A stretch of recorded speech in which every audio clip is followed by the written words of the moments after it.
As I stepped across the threshold, my mom was in tears and my dad was shaking.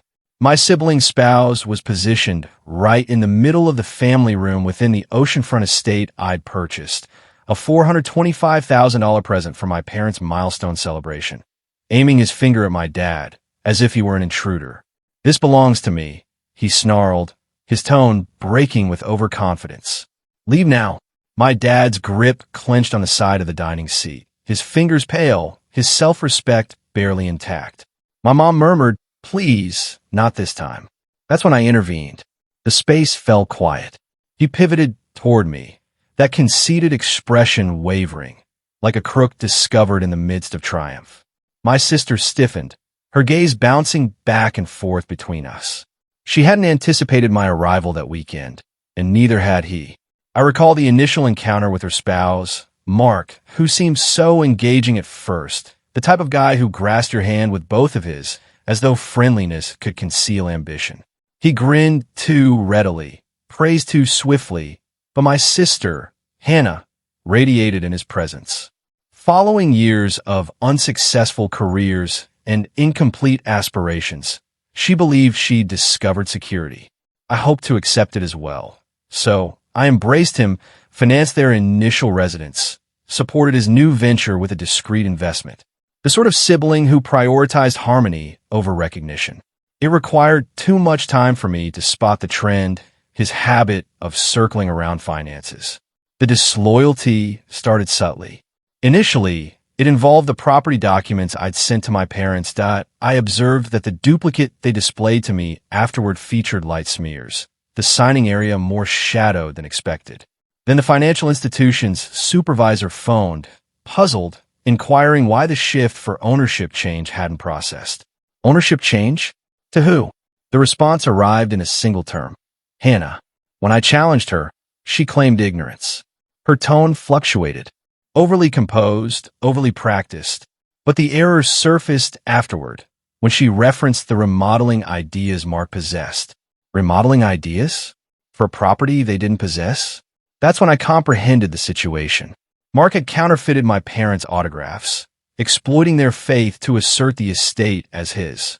He'd persuaded Hannah it was a familial handover to minimize fees. She'd endorsed it without examining. My parents, innocent and affectionate, accepted anything that pleased their daughter. By the moment I followed the paperwork, he'd already submitted for possession. However, he'd committed one error.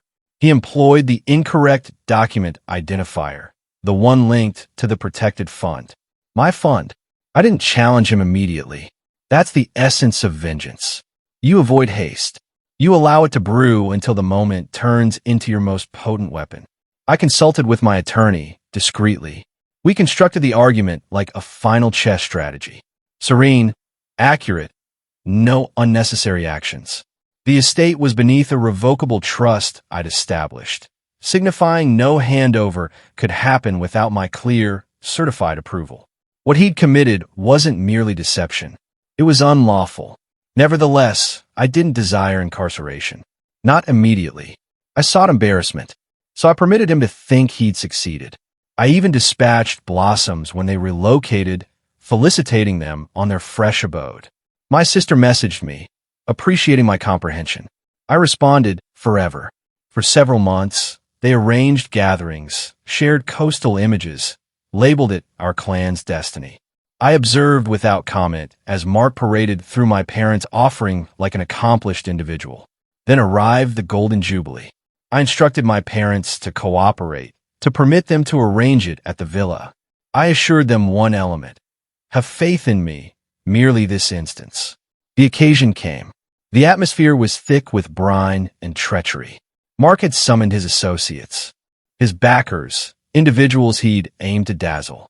When I entered, discussions halted abruptly. I sensed every glance redirect. Mark adjusted his clothing. You weren't meant to attend.